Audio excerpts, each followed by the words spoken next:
In this video, I would like to revisit the calculation of triatomic molecule. And this time I want to show how to do it using Mathematica. However, you uh, may use whichever programming language you prefer to use, for example, Python or any other one. This is the one which I know and I use, so I'm going to describe the competition using this one. And I hope after this I would have encouraged you enough to, or persuaded you enough to use certain computational tools to also do the computations or check the computations. These are also very useful if you are trying to give a lesson in the class. So let's begin now. What I'll do is I'll start by bringing in some images of the lecture which I gave. So I've put them on my desktop and I'm going to insert it here. So there's a way to insert, no, not here, sorry, insert. So either I can provide the path or I can directly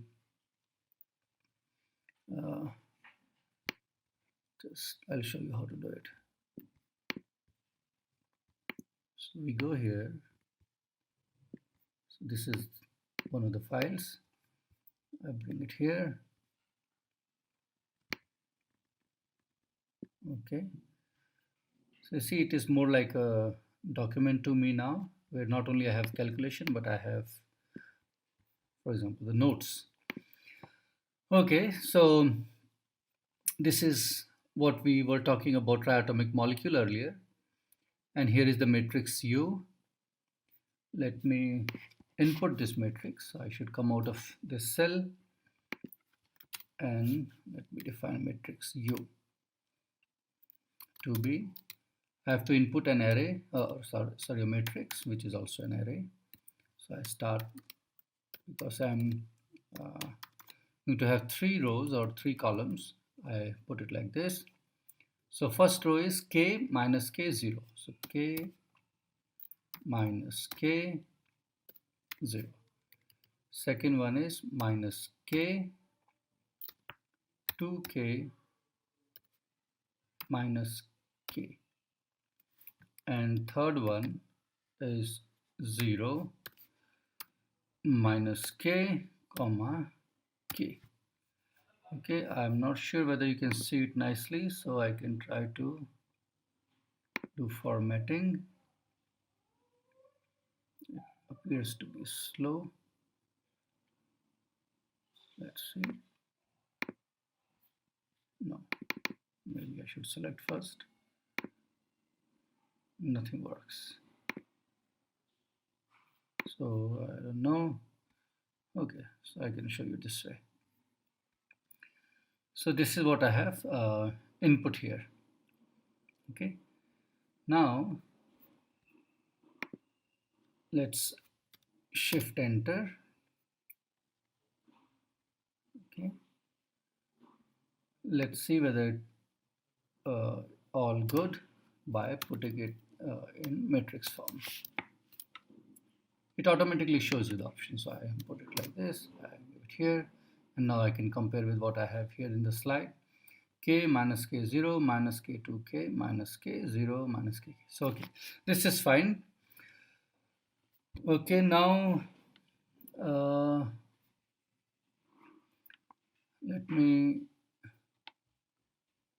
go back here and pull out the other thing here, molecule 2. So I take it here.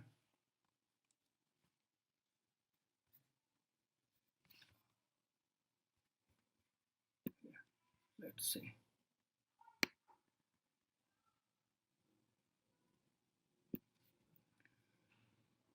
Okay, now this is too big.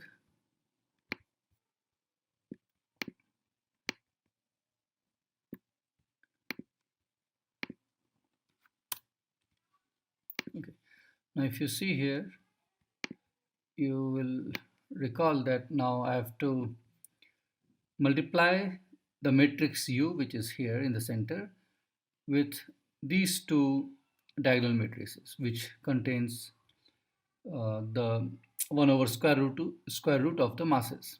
Okay, so let me do that now.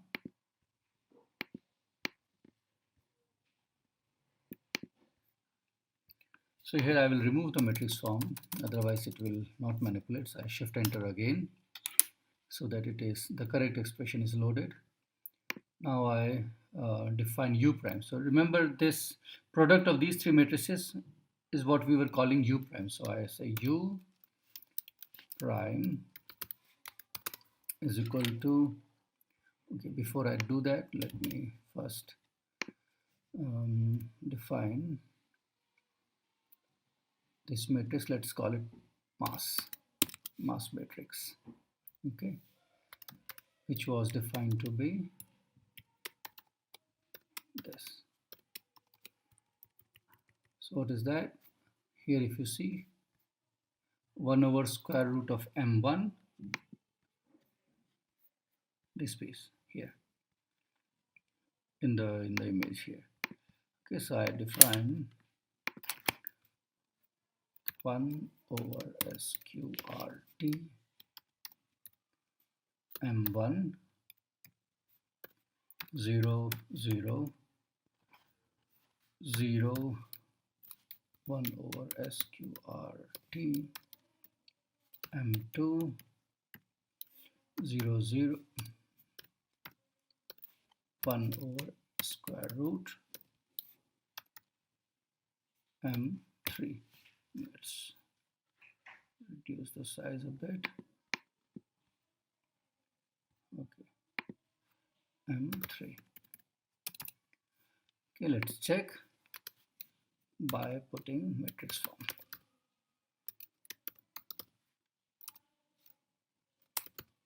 Whether I haven't put it correctly. Something is, I mean, of course this is wrong here, but this one should have worked. Yeah, no, that is having a problem here. I should put a 0. Now this looks perfect. Okay, so I again, as before, I remove this and run it again. And if I want to hide it, I can just put a semicolon and then run it. This will not show the result. Okay, so I have this matrix, and to construct U prime, I should write U prime prime is equal to mass. I think it should be a dot. Yes, dot. And U times mass. Okay, you don't need to create a transpose because this is a diagonal matrix, so there's no problem. Shift enter and let's see what we get. Again, to see the result clearly, matrix form.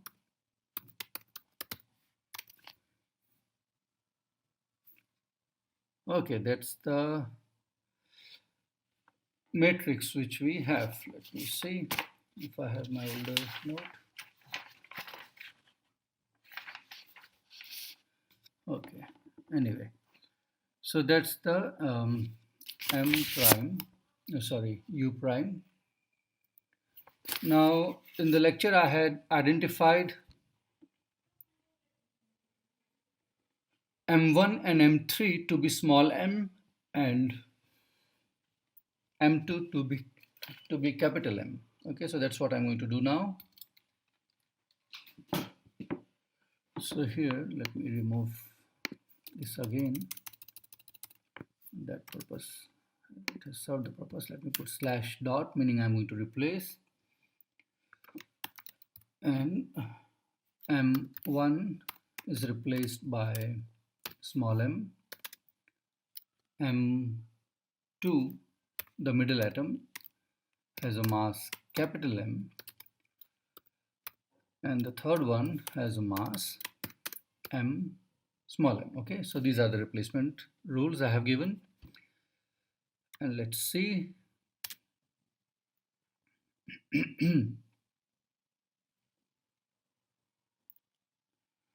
Okay, that's nice. Everything looks fine. That's good. So I put a semicolon here so that I don't see the output. Now this is the u prime, and if you recall, this is the matrix which gives us the normal frequencies, okay, the eigenfrequencies of the normal modes. So I should find out the eigenfrequencies here, and for that I just look at the eigenvalues. I could have selected this of u prime. That will give us the omega square. Let me write omega 2, which the 2 is to remind us that we are looking at the squares. Let's see what happens. Okay, it gives the result nicely.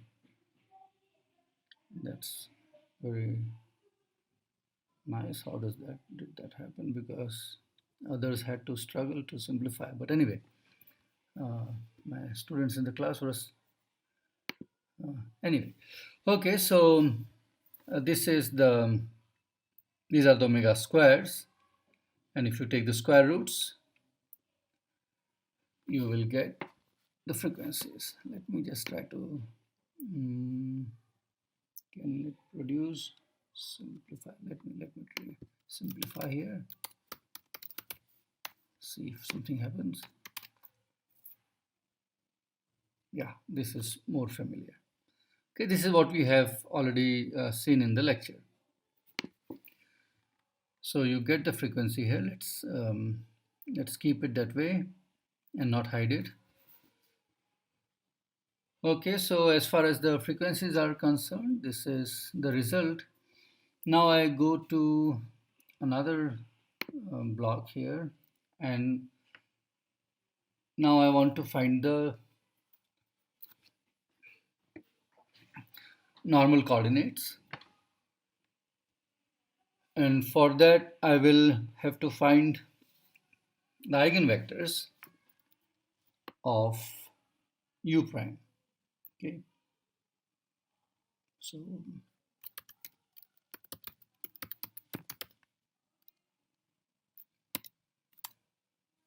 eigenvectors, it's built in, so it's very nice that I don't have to write a small program or something to create to obtain the eigenvectors. That it can, Mathematica can do it for us, so that's nice. I write u prime, okay, and that's all what I should do.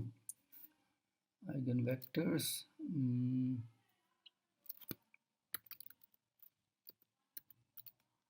eigen u prime.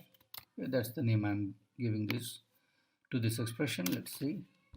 Oh, nice. It gives something.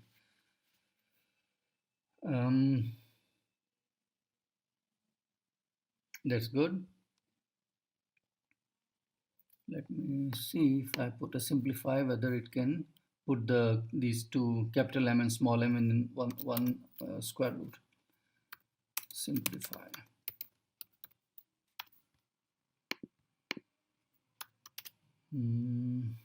Does it go? No. Okay, we can try again. We can say that I'm assuming. See, Mathematica is always trying to be very careful. It is assuming that the capital M and small m are complex. Okay, it's not taking chance, and it's saying, okay, maybe they are complex. So we tell it that no, you can relax a bit, because the small m is greater than 0, and also, okay, this one will work. Let's see. Yeah, good. So it maybe capital M also, if I put.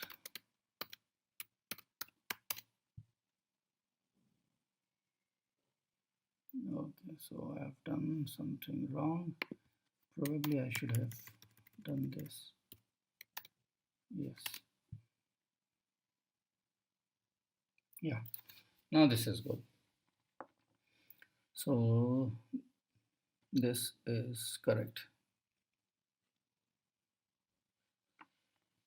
Okay, so I have found the um, eigenvalues of the matrix U prime. Now, if I want to diagonalize the matrix, I should construct the diagonalizing matrix. For that, I have to take all these eigen vectors and make the matrix O by putting these as column vectors. Okay, so that's what I'm going to do. But I have to remember that I should put only the normalized eigenvectors.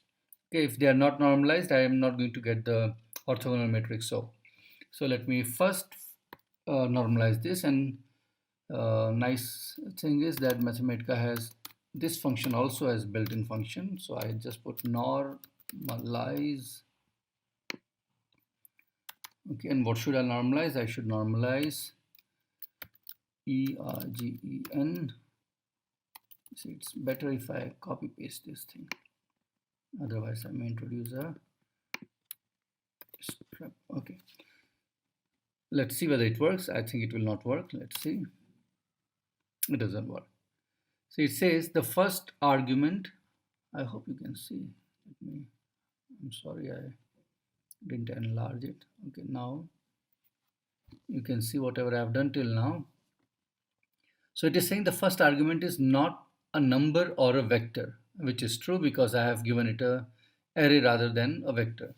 So what I should do is, see here these are three vectors, one vector, two vector, and third vector here. So what I should do is I should select one of the vectors, and that I do by doing, let me check, yes, absolutely correct. Okay, it's the first entry of the array. Now if I do this, it should give an answer.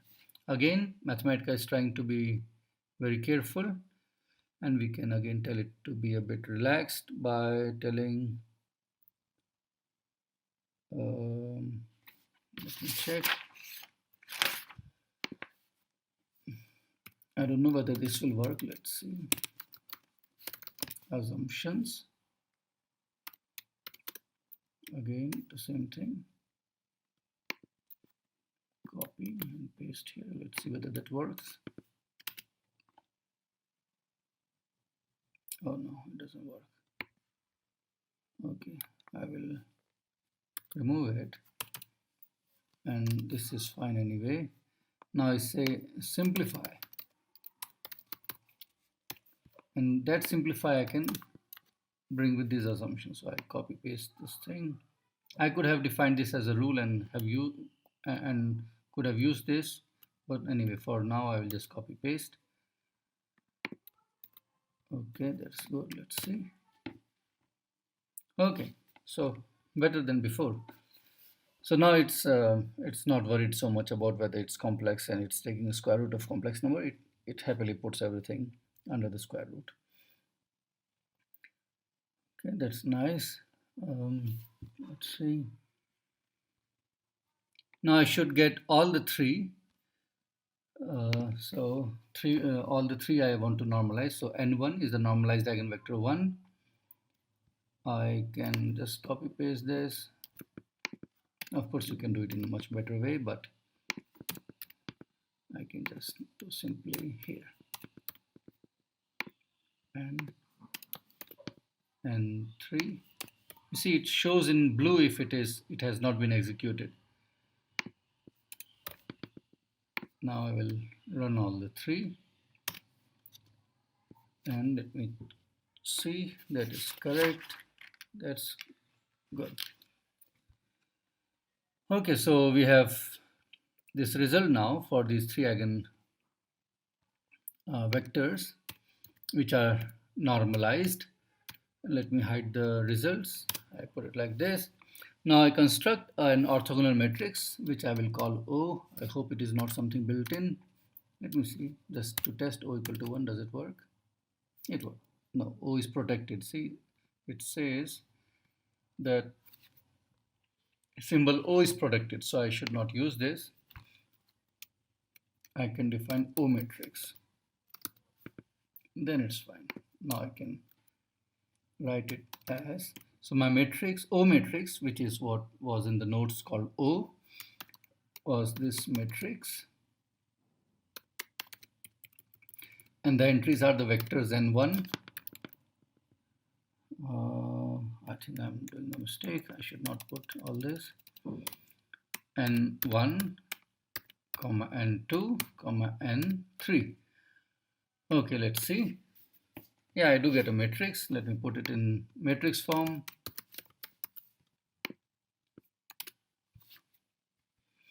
Okay, in fact, let me just tell you that before giving that lecture, I had calculated everything in Mathematica to be sure of all the factors and all the computation, and then only I had made my lecture instead of doing things by hand. So this will be useful for you also to practice. Okay, now this is the matrix. Let's check whether this is right. So let's do some tests on this. Let me do something which most likely is not going to work, and then we'll fix it. So I say transpose of O matrix. Transpose, I want to find the transpose of this matrix.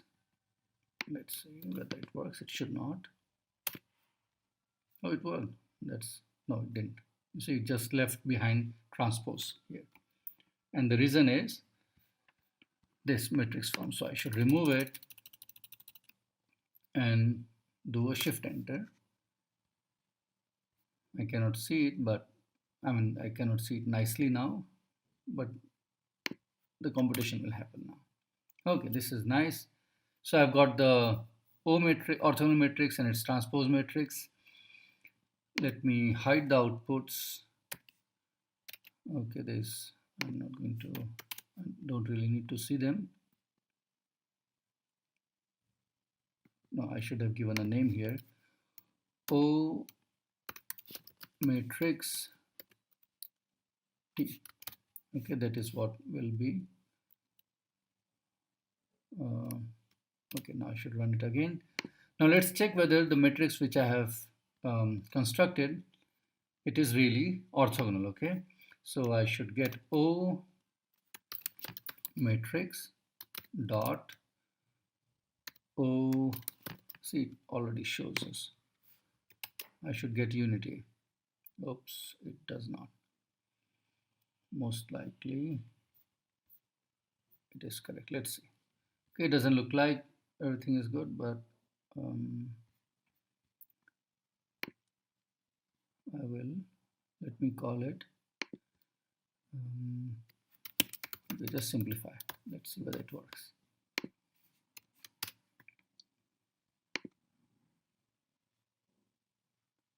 Okay, let's see. So I have first entry as 1. So let's call this matrix as what A. That's a bad name to give, but A11 will be 1. So this one is correct. The second is 0. We expect this thing to be 0. At least the signs are opposite. That gives the confidence. M, most likely these two terms will, okay, the M goes up, the capital M goes up, 2M plus 4 small m, 2 capital M plus 4 small m. This is correct, that is correct. Okay, this looks correct actually. This is correct, and we want to make it explicit term. So let's try this thing again. Hopefully it will work. Perfect. You see, this is the diagonal matrix now. So we have checked that the matrix that I have constructed is orthogonal. If you wish, you can also multiply O transpose times O and check, it will again come out to be identity. So that's good. Now this matrix should diagonalize my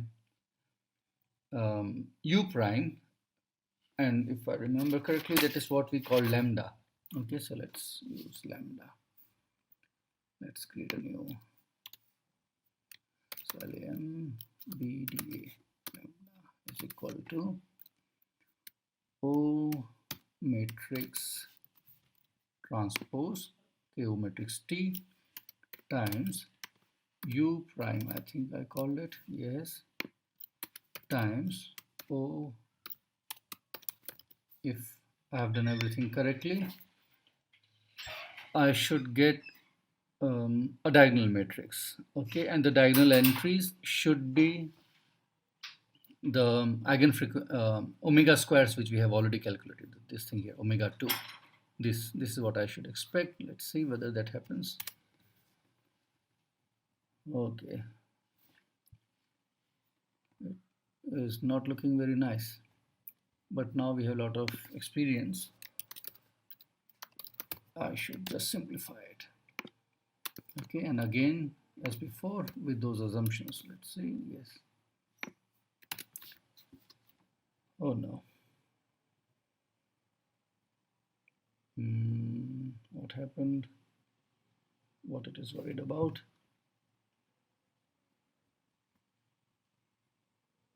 Okay, maybe full simplify.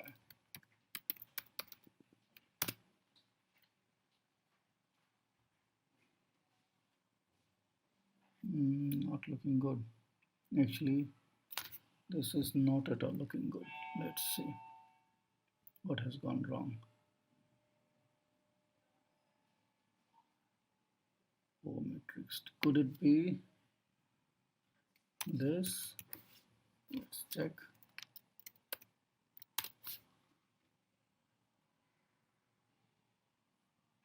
That was a problem.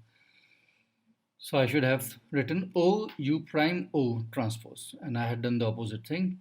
But now with this is perfect. Let's see. I put in the matrix form just for a nice visualization. Matrix form, and yes, the entries are diagonal, and as you see, the the diagonal entries are same as what you got before. Shall we go and check here? Yes, you see 0 k over m and k times 1 over m plus 2 over m, and this is what you have here. So everything has been correct till now, which is nice. Okay, now that I have lambda, I'm sure that O matrix, which I've calculated, is correct, because my lambda has turned out to be diagonal, and it shows the correct eigenfrequencies, or the squares of the eigenfrequencies. Now I want to find out the normal coordinates, so let me do that. Normal coordinates, which I have denoted by Q, and this is the following. I can do it in 2 steps. I can get rid of this first. So I will need to multiply the inverse of that matrix, what I call mass. Okay, I need to take the inverse of it so that it has diagonal entries as square root of m1, square root of m2, and square root of m3. So I can just take inverse of this matrix. Let's see what happens. Sorry, because there is no e here, that's why it couldn't do anything. Perfect. This is what we have to multiply, and in this I should dot the vector, column vector x1, x2, x3. Correct. And now if you recall what Q is, Q, for getting the Q, I should multiply this entire thing with the orthogonal matrix, which I have written O matrix. Okay, orthogonal matrix O. Okay, O was M capital. Actually, it's better never to type it fully. I can write O. It's not showing somehow. Okay, no problem. This is fine. Let's see what it is.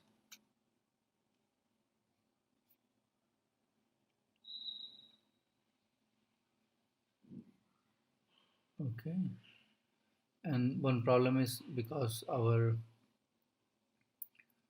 M1, M2, M3 is appearing, because in the mass when I had defined, it was still M1, M2, M3. I had not made this as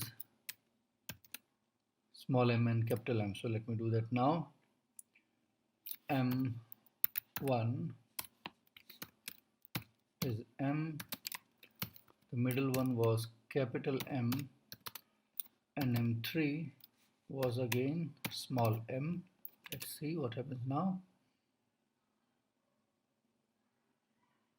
Okay, looks almost fine. It's having the let me go, I have to simplify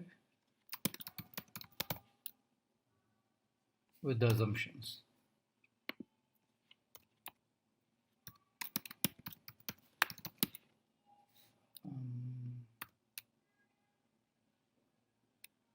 Assumptions are that this is true.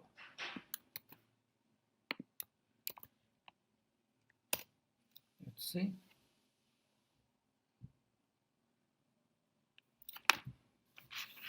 Okay, let me check whether this is all okay. Looks good. The third one is also, yeah, this is correct actually. This is correct. This is what I want to call as normal Q.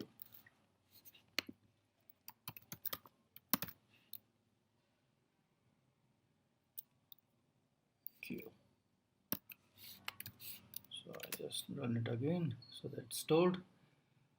Okay, that's the answer, but I can go one more step and try to impose the condition that center of mass is at rest. So I want to, or rather it's at origin. So I want to impose that. So this is the thing which I want to impose: m times x1 plus x3 plus capital M times x2 is equal to 0. This is telling that I can put a bracket, it will be easier to read. So this is what I want to impose. Okay, so this, let me change this to, can I do something here? There should be a way to define this as a, somehow it's not doing it. Okay, anyway, so I will leave this. I wanted to make it as a comment. I don't know why I'm unable to do it. So which means that this one, what I really want to do is x2 is equal to minus m x1 plus x3 divided by capital M. Is that correct?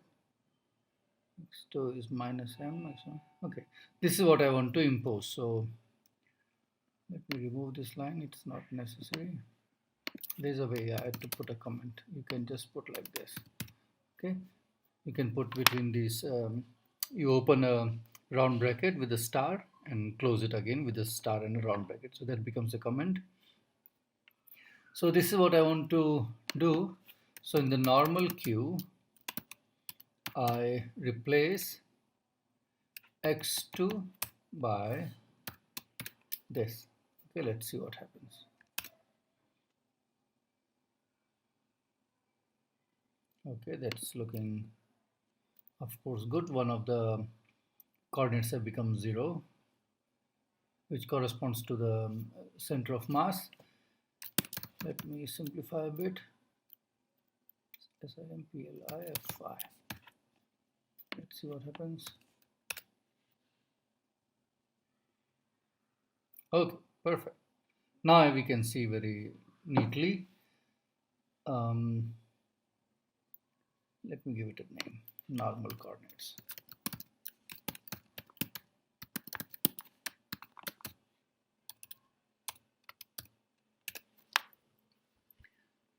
So here you see x3 minus x1, and you have x1 plus x3.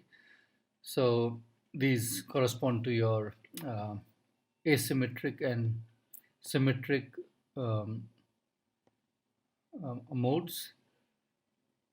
This is what we saw in the lecture. So we have done the full computation here using Mathematica, and yeah, that's mostly it.